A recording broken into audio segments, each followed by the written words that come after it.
திருச்சி சமயபுரம் சுங்கச்சாவடி ஊழியர்கள் திடீரென போராட்டத்தில் ஈடுபட்டுள்ளனர். இதன் கூடுதல் விவரங்களை நமது செய்தியாளர் லெனினிடம் கேட்கலாம். லெனின், சுங்கச்சாவடி ஊழியர்களோட இந்த போராட்டத்துக்கு என்ன காரணம்?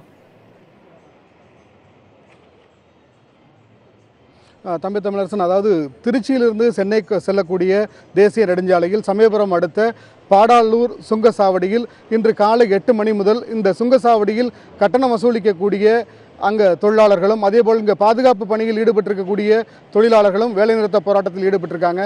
குறிப்பாக இந்த சுங்கச்சாவடியை பராமரித்து வரக்கூடிய அந்த தனியார் மலேசிய நிறுவனம் ஊழியர்களை தங்களுடைய விருப்பத்திற்கு ஏற்ப பணியில் அமர்த்துவதாகவும், விருப்பம் இல்லை என்று சொன்னால் உடனடியாக அவர்களை வீட்டுக்கு அனுப்பி விடுவதாகவும், இந்த அதன் காரணமாக பணி நிரந்தரம் என்பது இந்த தொழிலாளர்களுக்கு செய்யப்பட வேண்டும்.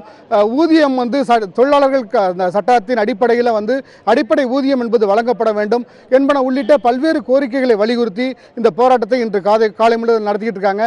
குறிப்பாக இந்த சுங்கச்சாவடியை பொறுத்தவரை ஒரு நாளைக்கு 10 லட்சம் ரூபாய் இந்த சுங்கச்சாவடியின் மூலமாக கட்டணம் வசூலிக்கப்படுகிறது. இன்று காலை 8 மணி முதல் தொடர்ந்திருக்கக்கூடிய இந்த போராட்டத்தின் காரணமாக சுமார் 1 லட்சத்திற்கும் அதிகமான ரூபாய் தற்போது வரை இருந்து இழப்பீடு ஏற்பட்டிருக்கு. குறிப்பாக இந்த பாதையை கடந்து செல்லக்கூடிய லாரி மற்றும் கார்கள் அந்த சுங்கச்சாவடி செலுத்தாமல் பயணம் செய்வதால் அந்த அடிப்படையில் அந்த வாகன ஓட்டிகள் ஓரளவு அந்த வாகன ஓட்டிகளை பொறுத்தவரை ஒரு மகிழ்ச்சி ஏற்பட்டிருக்கு அவங்களுக்கு. ஆனால் இந்த தொழிலாளர்களை பொறுத்தவரை தங்களுக்கு ஊதியம் உள்ளிட்ட கோரிக்கைகளுக்காக இவங்க தொடர்ச்சியாக இந்த போராட்டத்தை நடத்திட்டு இருக்காங்க. இந்த போராட்டத்தினுடைய தலைவர்களில் ஒருவரான திருமாறன் நம்மோடு இருக்கார். நம்ம அவர்கிட்ட கேட்கலாம். நீங்கள் இப்போ இது குறித்து அதிகாரிகள் பேச்சுவார்த்தை எதுவும் நடத்தினாங்களா? அவங்க என்ன சொல்கிறாங்க? என்னென்ன கோரிக்கைகளை முன்வைத்து இந்த போராட்டத்தை நடத்திட்டு இருக்கீங்க? நாங்கள் சங்க தலைவரை ஃபஸ்ட்டு எங்கள் இதுலேருந்து நீக்கிறதாக சொல்லி நிறுவனத்துலேருந்து சொல்லியிருக்காங்க. அது எங்களுக்கு ஃபஸ்ட்டு கோரிக்கையாக எங்கள் சங்க தலைவரை எடுக்கக்கூடாது.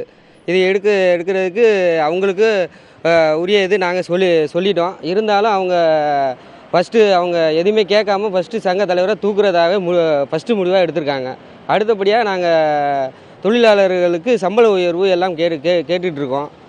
அவங்க அந்த டிமாண்டை அவங்க சரிபடன்னு எங்களுக்கு நிறுத்தி தெரிவிக்கல. அப்படி இருந்தும் ஆனால் எங்களுக்கு தொழிலாளருக்கு நிரந்தரமாக பணி நியமனம் இவங்க சரிவர செஞ்சு கொடுக்கவே கிடையாது. 3 மாதத்துக்கு ஒரு லெட்ரு கொடுக்கவும், 6 மாதத்துக்கு ஒரு லெட்ரு கொடுக்கவும், இப்படியே அவங்க இஷ்டத்துக்கு அவங்க பண்ணிகிட்டு இருக்காங்க. ஏதோ ஒரு சின்ன தவறுதல் நடந்தால் கூட யாரும் எதுவும் கேட்குறது கிடையாது. உடனே வேலையை விட்டு நீ ரிசைன் பண்ணிக்க அப்படின்னு வழிபறி கட்டாயமாக ரிசைன் லெட்ரு அவங்களே எழுதி கையெழுத்து மட்டும் வாங்கிட்டு நீ வீட்டுக்கு போ அப்படின்னு சொல்லி அனுப்பிச்சி விட்றாங்க. அதாவது ஊதியம் கேட்டு சங்கம் அமைத்து போராடக்கூடிய தொழிலாளர்களையும் அந்த தொழிற்சங்க நிர்வாகிகளையும் பழிவாங்கக்கூடிய நோக்கத்தோடு உடனடியாக அவர்களை பணியிலிருந்து நீக்கிவிடுகிறார்கள் என்பதற்காக இந்த போராட்டத்தை நடத்துவதாக இவர்கள் தெரிவிக்கிறார்கள். தம்பி தமிழரசன், சமயபுரம் சுங்கச்சாவடி ஊழியர்கள் தற்போது போராட்டத்தில் ஈடுபட்டு வருகின்றனர். அவர்களது உயர் அதிகாரிகள் அவர்களது கோரிக்கைகளுக்கு செவிமடுப்பார்களா என்பதை பொறுத்திருந்து பார்க்கலாம். உங்களுடைய கள தகவல்களுக்கு நன்றி லெனின்.